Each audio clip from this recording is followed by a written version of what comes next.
Ads లేకుండా latest episode చూడండి. వదిన మీరు గెలిచారు.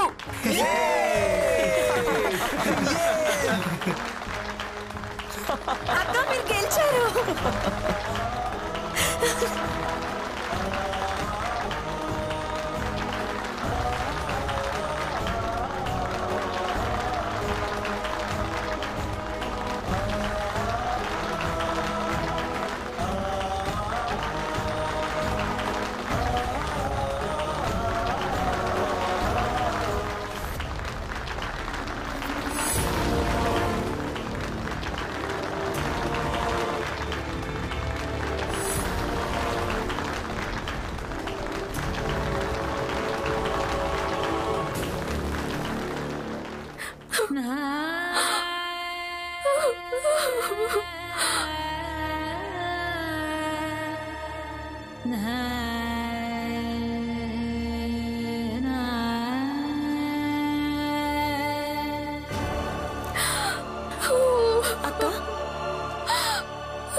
మీరెందుకు ఏడుస్తున్నారు?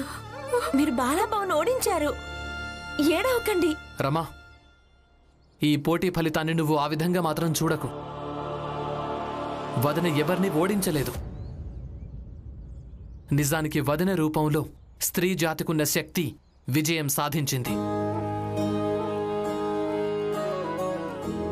ఇక ప్రపంచంలో ఈ రోజు వరకు ఎప్పుడైనా ఏ యుద్ధమైనా ఒకరిని ఓడించడం కోసం కాదు, ఎవరైతే గెలవడం కోసం చేశారో దాన్ని అన్నిటికంటే పవిత్రమైందిగా భావించటం జరిగింది. ఇక ఈరోజు వదిన కూడా అదే చేసింది.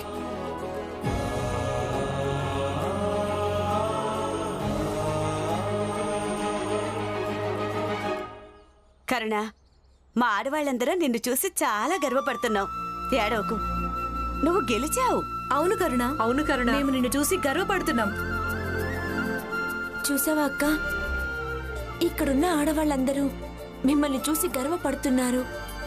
ఇలా ఏడవకండి.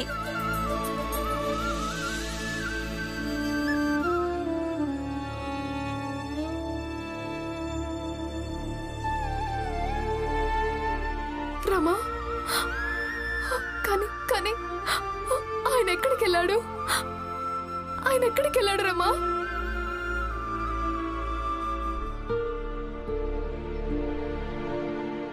ఎప్పుడైనా ఏ మగాడి పరువు పోయినా సరే తను ఎక్కడికి వెళ్తాడు? తనని తాను అంతం చేసుకోవడం కోసం వెళ్ళి ఉంటాడు.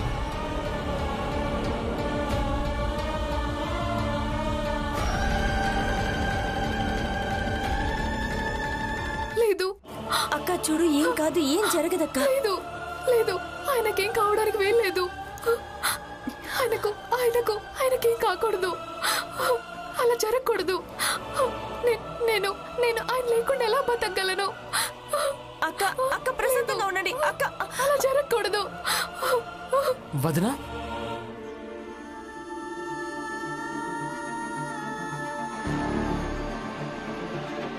నేను చచ్చిపోయానంటే అది విధవైపోతుంది.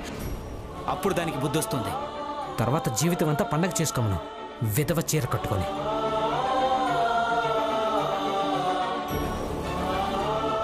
బాబాయ్, ఎవరైనా ఇక్కడి నుంచి కోపంగా వెళ్ళడం చూసారా? లేదు. ఎక్కడికి వెళ్ళాడో ఏమో.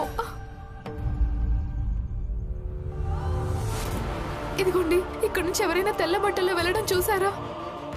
ఎక్కడికి వెళ్ళారు? ఏమండి, ఇక్కడ నుంచి ఎవరైనా కోపంగా వెళ్ళడం చూసారా? బాబు భీమ్, వీలైనంత త్వరగా బాలను వెతకాల్సి ఉంటుంది. కొంపతీసి ఒకవేళ వాడు ఆవేశానికి లోనే ఏదైనా అఘాయిత్యం చేసుకుంటాడేమో. లేదు నాన్న, మీరేం కంగారు పడకండి. బాలా అన్నయ్య అలాంటిదేమీ చేయడు. భీమ్, ఆయన నువ్వు వింత నాటకం ఆడాల్సిన అవసరం లేదు. ఏంటి మీరు ఎందుకలా అంటున్నారు? నేను భీమ్ ఉద్దేశాన్ని ప్రశ్నించడం లేదు, కానీ సమయం ఇంకా పద్ధతి కూడా తప్పు కావచ్చు కదా. రమా, మీరిద్దరూ ఇటువైపు వెతకండి, నేను అటువైపు వెళ్ళి వెతుకుతాను. అలాగే నాన్న. ఇక మీరిద్దరూ ఒంటరిగా వెతకండి.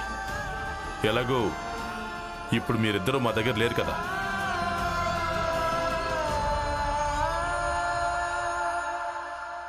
నాన్న ఎప్పుడు ఇదే రుజువు చేస్తాడు.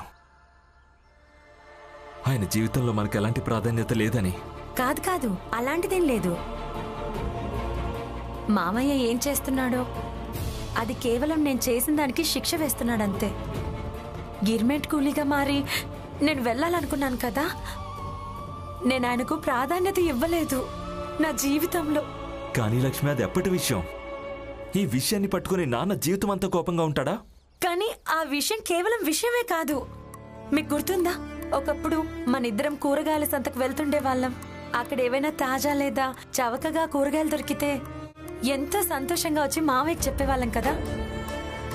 మన జీవితంలో ఇలాంటి చిన్న చితక విషయాలు వినడం అలవాటైపోయింది మావయ్యకి. ఇక ఎప్పుడైనా హఠాత్తుగా నేను ఆయన దగ్గర ఇంత పెద్ద విషయం దాచిపెడితే బాధపడతారు కదా.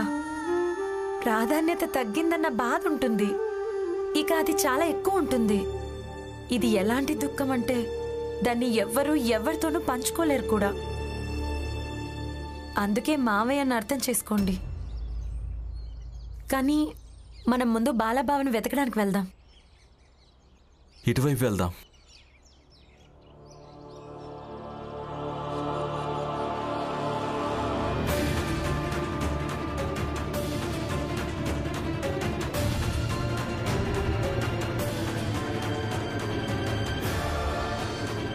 ఆగండి, ఆగండి.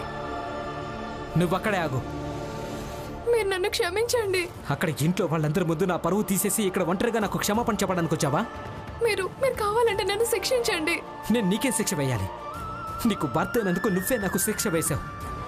మొదటి నుంచే నువ్వు నా కుటుంబానికి దూరంగా ఉండాలని కోరుకున్నాను. ఎందుకంటే నాకు తెలుసు నా కుటుంబంలో అందరూ ఒకేలాంటి వాళ్ళని, అలాగే వాళ్ళు నిన్ను కూడా తమలాగే మార్చేస్తారని. ఇక నువ్వు కూడా వాళ్ళలాగే మారిపోతే నేను నీతో కలిసి ఉండలేనని. వెళ్ళిపో ఇక్కడి నుంచి. వద్దు, అంత మాట అనకండి. కిందకి దిగండి, నన్ను క్షమించండి. చెప్పేది నీకే, వెళ్ళిపో ఇక్కడి నుంచి. చూడండి, నేను నా ఓటమిని అంగీకరిస్తాను. తప్పంతా నాదే, మీరు కిందకి దిగండి.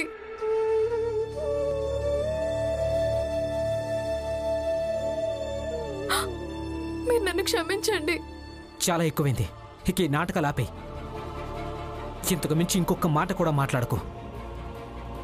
ఎందుకంటే నువ్వు ఏం మాట్లాడినా అది నాకు గుచ్చుకుంటుంది. నువ్వు ఏ మాత్రం క్షమాపణ చెప్పద్దు. ఎందుకంటే ఇప్పుడు నువ్వు నీ ప్రాణాలు ఇచ్చినా సరే నేను నిన్ను క్షమించడం కుదరదు.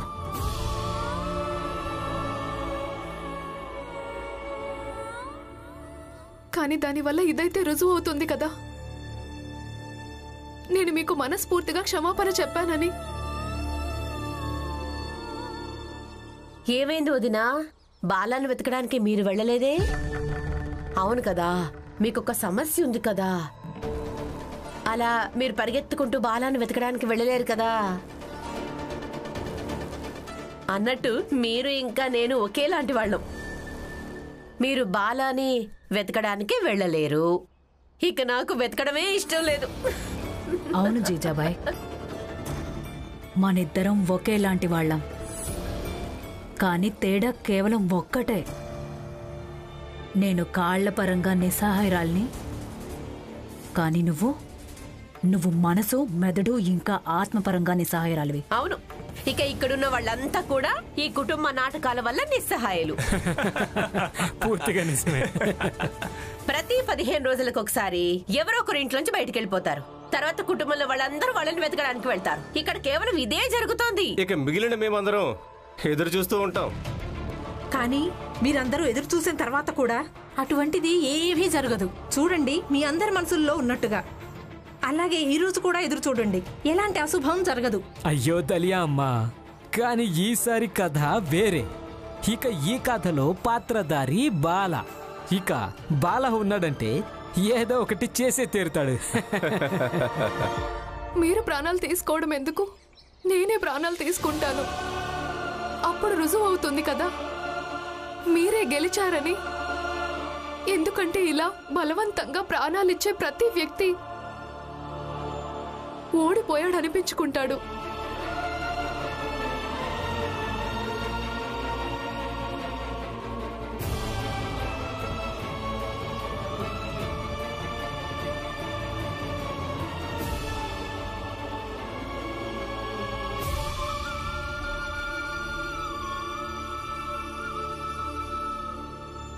నీకేమైనా మతిపోయిందా?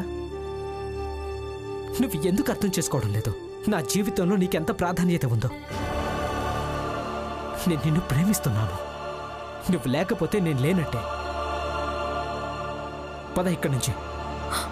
వద్దు, నన్ను వదలండి. నేను ఎక్కడికి రాను, నన్ను వదలండి. వదిలేయండి, నన్ను పోనివ్వండి. మీకు అనిపిస్తుంది కదా మీ సమస్యలన్నింటికి నేనే కారణమని. అందుకే నన్ను చావనివ్వండి. కరుణ, నోరు మూసుకుని పద. వదలండి. నోరు మూసుకోమని చెప్పానా? నువ్విలా ఎలా ప్రాణాలు ఇవ్వగలవు?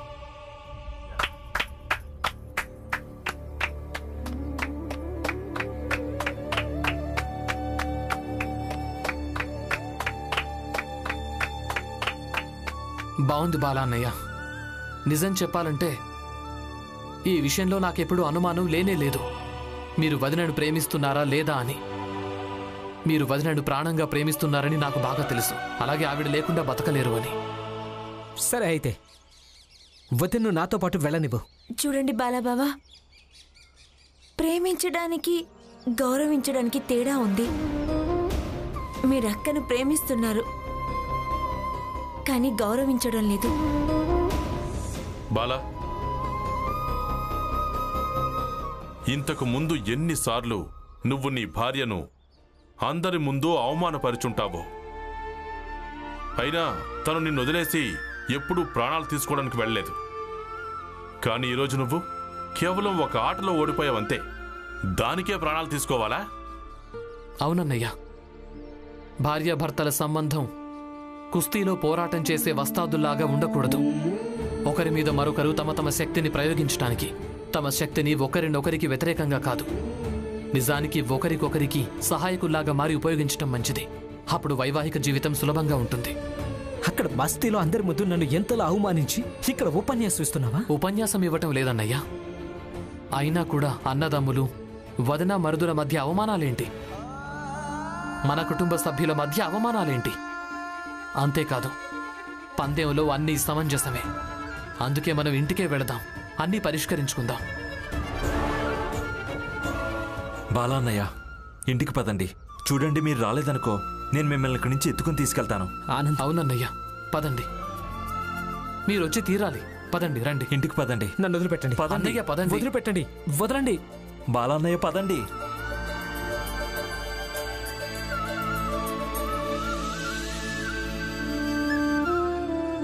అక్క, ఈరోజు మీరు సాధించిన దానికి మేమెంతో గర్వపడుతున్నాం.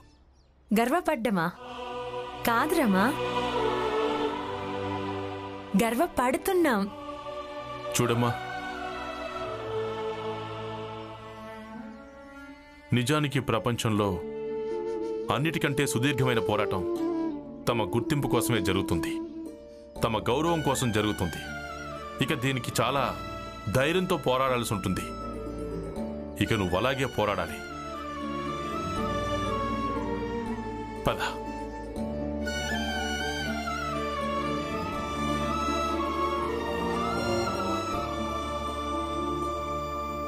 నిజం చెప్పాలంటే నేను కూడా ఊహించలేదు వదిన అన్నయ్యను ఓడిస్తుంది అని. కానీ అలా జరిగింది. ఇక నేను దాన్ని అద్భుతం అనుకోవటం లేదు. నిజానికిది వదిన లోపల ఎంత కోపం ఉందో అది ఈరోజు బయటపడింది. అసాధ్యమైన పనులు చెయ్యాలి అంటే శక్తులన్నింటినీ ఒకచోట కేంద్రీకరించే కళ తెలుసుండటం మంచిది. నాకు కూడా తెలీదు ఇదెలా సాధ్యమవుతుందో. సార్ని అడుగుతాను. చూడండి, బాలాబావ చాలా సేపటి నుంచి మన పక్కింటి వాళ్ళతోనే కూర్చొని ఉన్నారు. వాళ్ళంతా కొంపదీసి మళ్ళీ ఏం మాటలు అంటారో ఏంటో. దాంతో బాలాబావ మళ్ళీ ఏమైనా చేసుకుంటే?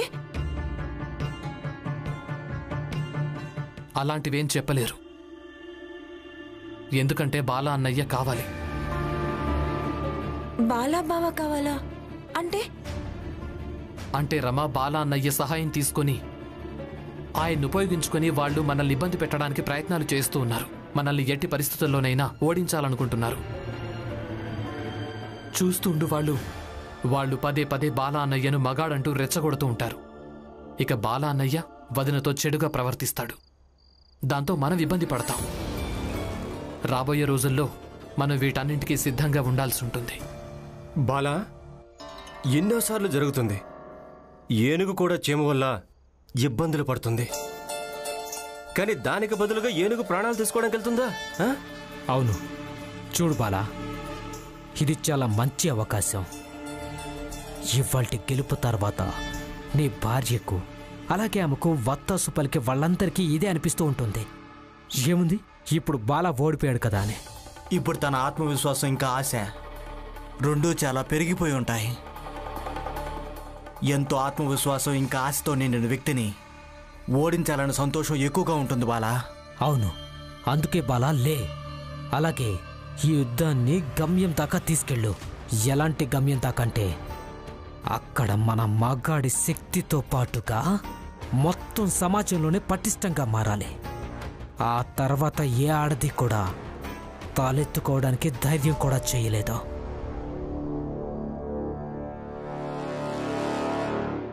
మీరన్నది నిజమే. మీరు రాసుకోండి, నేను వంట చేయడానికి వెళ్తున్నా. అలాగే ఈలోపు నేను మీ అత్తయ్యకు న్యాయం ఎలా జరుగుతుందో దాని గురించి ఆలోచిస్తాను.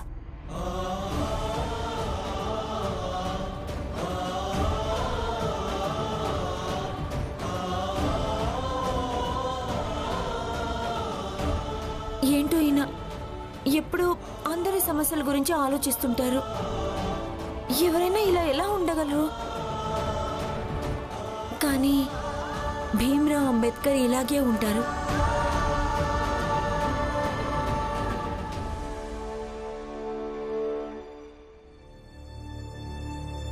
అత్తయ్య, ఏంట్రమ్మా ఇప్పుడు ఏం వండమంటారు?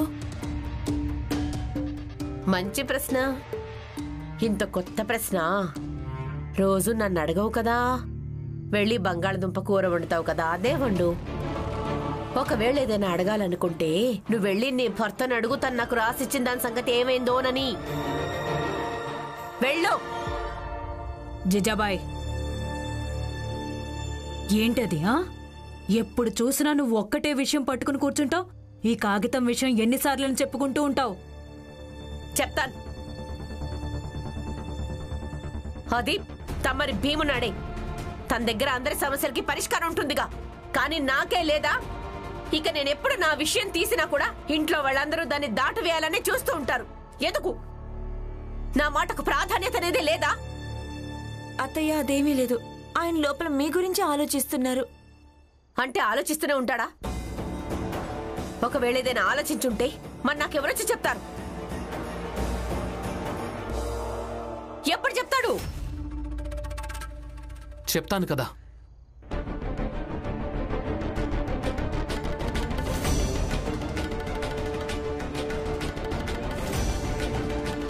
నాకేమనిపిస్తోందంటే మీరు ఇంకా నాన్న కలిసి ఒక బిడ్డను దత్తత తీసుకోవడం మంచిదని.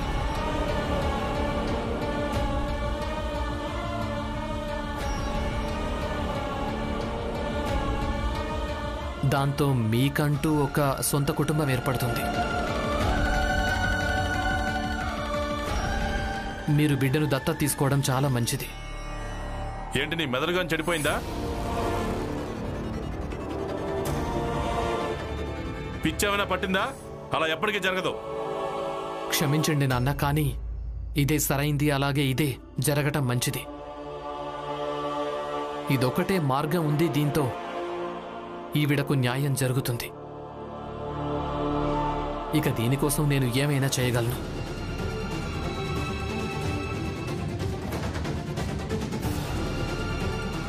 నువ్వన్నది నిజమేనా?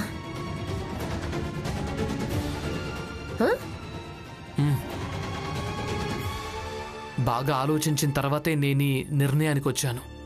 ఇదొకటే మార్గం ఉంది. దీంతోనే మీకు న్యాయం జరుగుతుంది.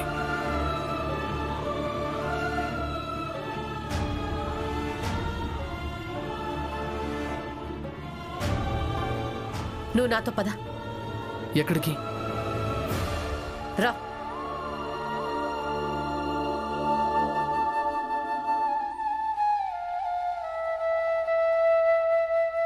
ఆగురమ్మా.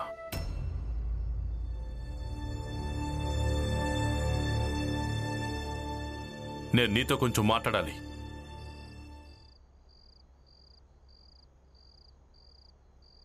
రమ్మా, భీమ్కి నచ్చజెప్పు. వాడికి చెప్పు కొన్ని విషయాలు అలాగే వదిలేయడం మంచిదని. చాలాసార్లు చిక్కుపడిన వాటిని కదిలిస్తే అప్పుడు ఇంకా చిక్కుపడిపోతాయి. నాకు జీజాబాయికున్న బంధం కూడా అలాంటిది. చిక్కుకుని ఉంటే అప్పుడే అది సవ్యంగా ఉంటుంది. అందుకే భీమ్ ప్రయత్నాలు చేయడం మంచిది కాదు, ఈ బంధాన్ని చక్కబెట్టాలని.